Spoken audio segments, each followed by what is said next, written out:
Selamat berjumpa kembali dalam Sapaan Gembala dengan tema Jika Kristus tidak bangkit, iman kita sia-sia.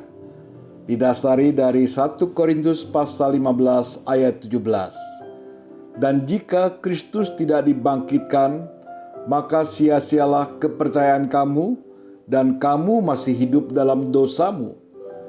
Bagaimana seandainya Kristus tidak bangkit dari antara orang mati?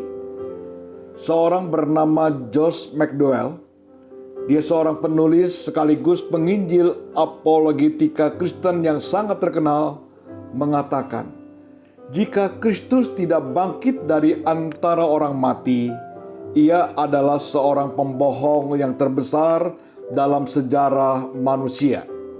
Sebab sebelum kematiannya di atas kayu salib, berulang kali Kristus sendiri mengatakan bahwa ia harus pergi ke Yerusalem dan menanggung banyak penderitaan dari pihak tua-tua, imam-imam kepala dan ahli-ahli Taurat, lalu dibunuh dan dibangkitkan pada hari ketiga. Seandainya Kristus tidak bangkit dari antara orang mati, bukankah ia layak dikatakan sebagai pembohong terbesar? Seandainya Kristus tidak bangkit, berarti ia hanya manusia biasa. Kelebihannya ia baik hati. Dia bukan sebagai Tuhan. Kebangkitannya justru menunjukkan bahwa ia adalah Tuhan yang telah menang dan berkuasa atas maut, dosa, dan iblis. Paulus mengatakan jika Kristus tidak dibangkitkan, maka sia-sialah pemberitaan kami dan sia-sia juga kepercayaan kamu. 1 Korintus 15 ayat 13 dan 14. Demikian juga dalam ayat 16 dan 17 dikatakan, sebab jika benar orang mati tidak dibangkitkan, maka Kristus juga tidak dibangkitkan. Dan jika Kristus tidak dibangkitkan, maka sia-sialah kepercayaan kamu dan kamu masih hidup dalam dosamu. Paulus memiliki fokus yang sangat serius pada peristiwa kebangkitan Yesus sebagai dasar iman Kristen. Jika Kristus tidak bangkit, maka sia-sialah kepercayaanmu. Kata sia-sia memiliki konsekuensi yang tidak main-main. Karena kata sia-sia mengandung pengertian tidak berguna atau kosong atau tidak ada artinya, buang-buang waktu.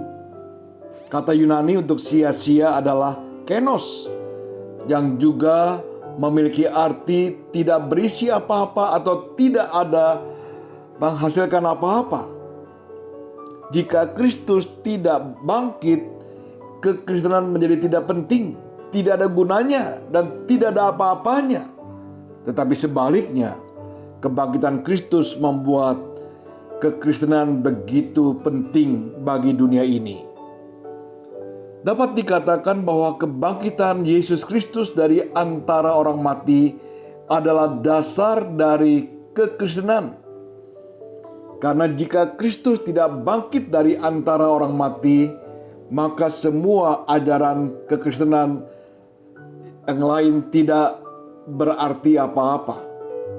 Kebangkitan Kristuslah yang memberikan makna serta arti dari seluruh pokok pengajaran Kristen dan juga dasar dari seluruh aktivitas kehidupan orang percaya.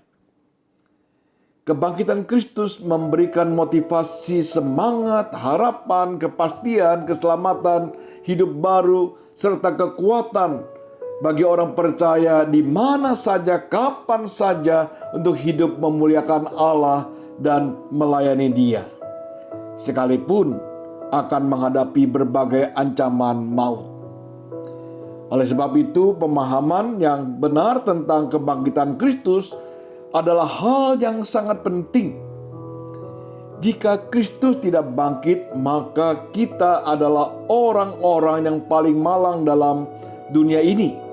Karena hidup dalam kekalahan, dikuasai dosa dan maut, tanpa harapan dan tanpa masa depan. Pandemi COVID-19 sudah 1 tahun lebih berada di negara kita. membuat hidup kita juga terkena dampaknya. Melalui sapaan gembala ini kita diingatkan kembali bahwa Kristus telah bangkit. Kebangkitannya dari antara orang mati memberikan kita jaminan dan pengharapan dalam menghadapi setiap permasalahan dalam hidup ini.